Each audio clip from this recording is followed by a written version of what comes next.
वज़ीर आज़म शहबाज शरीफ की स्पैशल दावत उत्ते ईरान के सदर मसूद पज़िशकियान अज पाकिस्तान के एक रोज़ा दौरे के उत्ते जड़ा है वो पहुँचे ने। पाकिस्तान की वजारत खारजा के बयान के मुताबिक ईरानी सदर मसूद पज़िशकियान के नाल एक आला सतह का वफद भी है जिस वज़रात ते दीगर सीनियर हुकाम शामिल हैं। दफ्तर खारजा के मुताबिक ईरानी सदर मसूद पज़िशकियान सदर पाकिस्तान सदर आसिफ अली जरदारी नाल मुलाकात करेंगे। वज़ीर आज़म शहबाज शरीफ साहब नाल मुलाकात और उहदे अलावा चेयरमैन सैनेट स्पीकर कौमी असम्बली नायब वज़ीर आज़म और वज़ीर खारजा ते ईरानी सदर जड़ा इन्हां सब नाल मुलाकात करेंगे। और ईरान के सदर की हैसियत नाल डॉक्टर मसूद पज़िशकियान का यह पाकिस्तान का दूजा दौरा सी। दोवां मुल्कां दा दो तरफा ताल्लुकात के तमाम पहलुओं का कहा जा रहा है कि इस दौरे से जायज़ा रह गया जिस तजारत तवानाई सरहदी सलामती अवामी रवाबित ते इलाकाई राबताकारी समेत मुख्तलिफ शोबे तावन होर फरोग देने जड़ा वो नवे जड़े रावां ने उन्हों का जायज़ा भी लिया गया। दौरे के दौरान इस्लामाबाद मुफाहमती यादाश्तों उत्ते दस्तखत तो बाद जारी सफारती रवाबित ते बाहमी दिलचस्पी के इलाकाई ते बैनुल अक़वामी मामलात उत्ते भी गलबात हुई। बयान यह भी कहा गया कि यह दौरा पाकिस्तान ते ईरान के दरमियान तारीखी ते सकाफती ताल्लुकात को होर मजबूत बनाने के मुश्तरका आज़म का आकाश है ते खिते अमन इस्तेकाम ते पायदार तरक्की लई दोवां मुल्कां दी मुश्तरका ख्वाहिशात को भी उजागर करता है। वज़ीर आज़म शहबाज शरीफ का यह कहना सी कि अमरीका ते ईरान के दरमियान मुज़ाकरात नाल अमन ते इस्तेकाम की नवी उम्मीद पैदा हुई। वज़ीर आज़म शहबाज शरीफ ने कौमी असम्बली खिताब किया और खिताब करते हुए कहा कि अज एक तारीखी ते अहम दिन है क्योंकि अमरीका ते ईरान के दरमियान होने वाले मुज़ाकरात नुमायां पेशरफ्त सामने आई है। कौमी असम्बली खिताब के दौरान वज़ीर आज़म ने दस्सिया कि अमरीका ते ईरान के दरमियान अहम तकनीकी मुज़ाकरात हुए जिन्हां दोवां मुल्कां ने मुख्तलिफ मामलात उत्ते तफसीली गलबात की।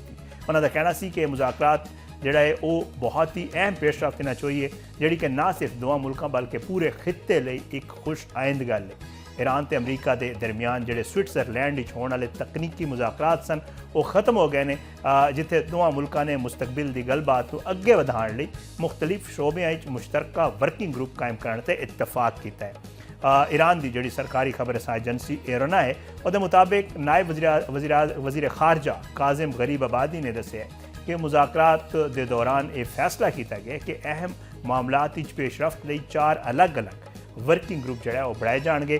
काजिम गरीब आबादी के मुताबिक पहला वर्किंग ग्रुप इकतसादी पाबंदियां खत्म करन, दूजा जोहरी मामला, तीजा जड़ा है वो तामीर नौ ते माशी तरक्की, जदों कि चौथा जड़ा ग्रुप है वो मुआहदे की अमल दरामद की निगरानी के मामलात उत्ते भी कम करेगा।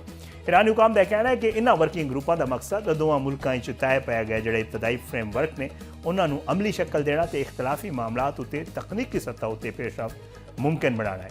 मुबसरीन के मुताबिक ये जोड़े वर्किंग ग्रुप ने इन्हों का क्याम इस गल का इशारा है कि दोवें फरीक जोड़े ने मुज़ाकराती अमल नूं ना सिर्फ सियासी बयानों तक महदूद रखने की बजाय अमली ते तकनीकी सतह उत्ते अगे बढ़ाना चाहते हैं। खास तौर पर जोहरी प्रोग्राम, इकतसादी पाबंदियां नरमी, ईरान के मुंजमिद असासियां की वापसी तो इकतसादी तावन वर्गे जितने भी मौजूआत ने वो अगले मुज़ाकरात मरकजी हैसियत जोड़ा है वो अख्तियार कर जाएंगे। ये पेशरफ्त एक ऐसे वक्त सामने आ रही है। तुम्हें पता है कि जदों हालिया अमरीका ईरान मुफाहमती अमल तो बाद दोवां मुल्कां दे तल्लुकात बेहतरी दी उम्मीदां जो पैदा हुई ने ताम कई हसास मामलात उत्ते हजे भी जोड़ा है मुज़ाकरात ते इत्तफाक की राय की लोड़ जो है वो बाकी है। दूजे पासे अमरीका के सदर डोनाल्ड ट्रंप हुण भी धमकियां दे रहे हैं और कह रहे हैं कि अपना हुरमज़ मुकम्मल तौर पर खुल गई है तो ईरान इस आबी गुजरगाह बहुत चंगा काम कर रहे हैं। ताहम अगर ईरान ने मुआहदे की पाबंदी ना की तो जरूरी कदम चुकागा। वाइट हाउस मीडिया नाल गलबात करते हुए सदर ट्रंप ने कहा कि खिते बहरी तजारत लई अहम समझी जाने वाली अपना हुरमज़ हुण मुकम्मल तौर पर फाल है।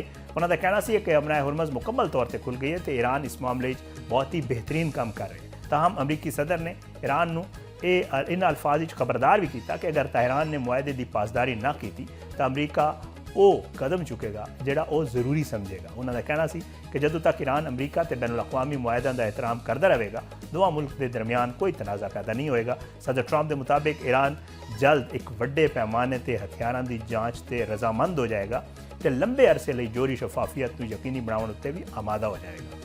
अपने सोशल मीडिया प्लेटफॉर्म पर जारी बयान उन्होंने कहना सी कि सारे लोग पूरी तरह जान चुके हैं कि ईरान मुस्तकबिल जोहरी दयानतदारी यकीनी बनाने लई वसी पैमाने ते हथियारों की जांच ते राजी हो जाएगा। दूजी तरफ ईरान ने भी इंटरनेशनल एटॉमिक एनर्जी एजेंसी नाल तावन जारी रखने का ऐलान किया है, पर यह शर्त भी रखी है कि यह तावन मुल्की कवानीन ते आला कौमी इदारियां दे फैसलों के मुताबिक होएगा। ईरान की सरकारी खबर असा एजेंसी इरना के मुताबिक वजारत खारजा के तर्जमान इस्माइल बुकाई ने दसिया कि ईरान बैन अवी जोहनी तवानाई एजेंसी नाल अपना तावन पहले तो तयशुदा तरीकाकार के मुताबिक जारी रखेगा। और ईरान के चीफ मुज़ाकरातकार ते पार्लीमेंट के स्पीकर मोहम्मद कालिबाफ ने कहा कि अबनाए हुरमज़ हुण भी ईरान के इंतजाम ते निगरानी च रहेगी, जंग तो पहले की सूरत हाल दोबारा बहाल नहीं होएगी। ईरानी सरकारी खबर असा एजेंसी के मुताबिक मोहम्मद बाकिर कालिबाफ ने स्विट्जरलैंड होने वाले मुज़ाकरात तो वापसी उत्ते यह दसिया कि अबनाए हुरमज़ बैन अवी कवानीन के मुताबिक इस्लामी जमहूरिया ईरान के जेर इंतजाम ही रहेगी, तो इस हवाले नाल ईरान का मौक़िफ़ वाज़े है। उन्होंने कहना सी कि अमरीका तो ईरान के दरमियान हालिया मुज़ाकरात बहुत अहम पेशरफ्त हुई ने तो मुख्तलिफ मामलात उत्ते मुस्बत नतायज भी हासिल होए हैं। कालिबाफ के मुताबिक स्विट्जरलैंड के शहर बोर्गनस्टॉक होने वाले जोड़े मुज़ाकरात इन कई अहम मौजूआत उत्ते तफसीली गलबात हुई है।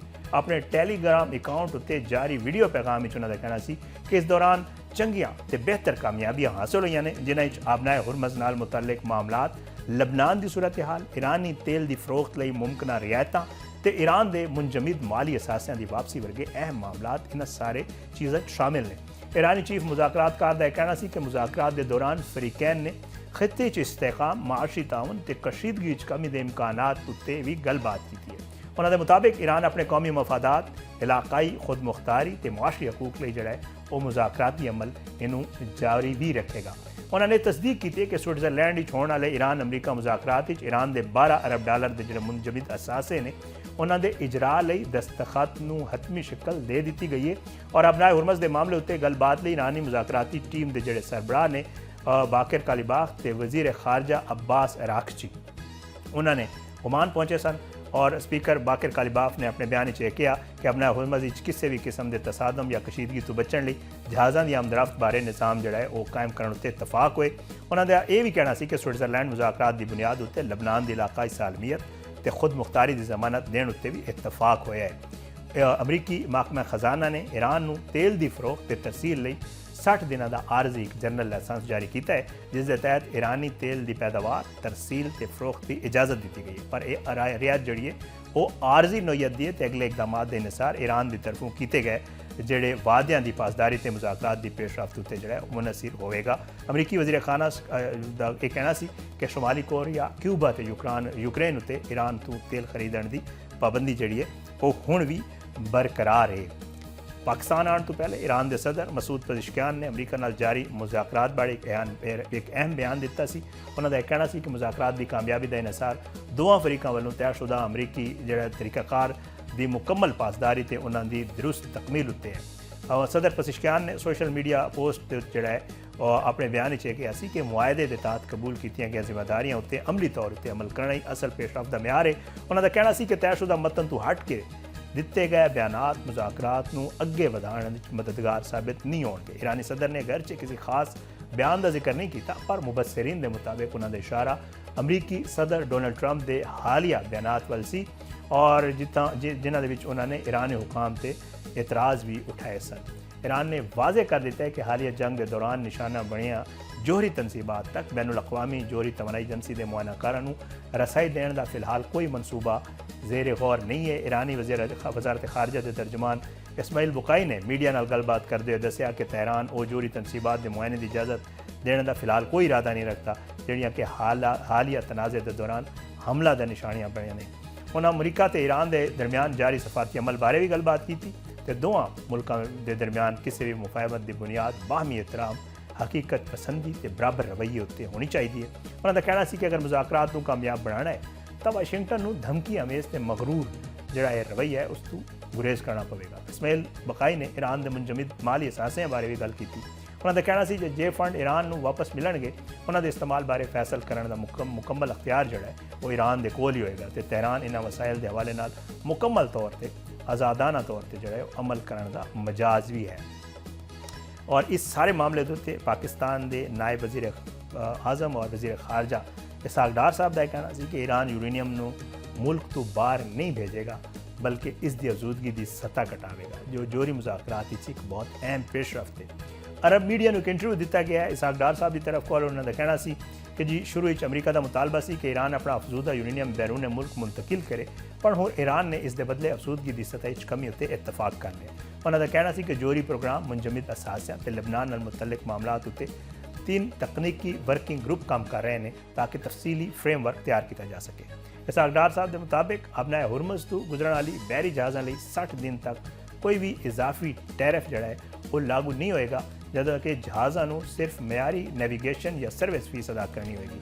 ਉਹਨਾਂ ਇਹ ਵੀ ਕਿਹਾ ਕਿ ਸਦਰ ਟਰੰਪ ਨੇ ਈਰਾਨ ਤੇ ਅਮਰੀਕਾ ਦੇ ਦਰਮਿਆਨ ਮੁਜ਼ਾਕਰਾਤ ਦੀ ਜ਼ਾਤੀ ਤੌਰ ਉੱਤੇ ਨਿਗਰਾਨੀ ਤੇ ਰਹਿਨੁਮਾਈ ਕੀਤੀ ਹੈ, ਜਦੋਂ ਕਿ ਸਾਊਦੀ ਅਰਬ, ਕਤਰ, ਮਿਸਰ ਤੇ ਮੁਤਹੱਦਾ ਅਰਬ ਅਮਾਰਾਤ ਦੀ ਇਸ ਸਾਲਸਲੇ ਦੀ ਜਿਹੜਾ ਉਹ ਇਹ ਮਮਾਲਿਕ ਵੀ ਹਿਮਾਇਤ ਕਰਦੇ ਨੇ, ਜਿਹੜੇ ਕਿ ਖਿੱਤੇ ਕਸ਼ੀਦਗੀ ਘਟਾਉਣ ਲਈ ਇੱਕ ਬਹੁਤ ਹੀ ਮੁਸਬਤ ਪੇਸ਼ਰਫਤ ਹੈ।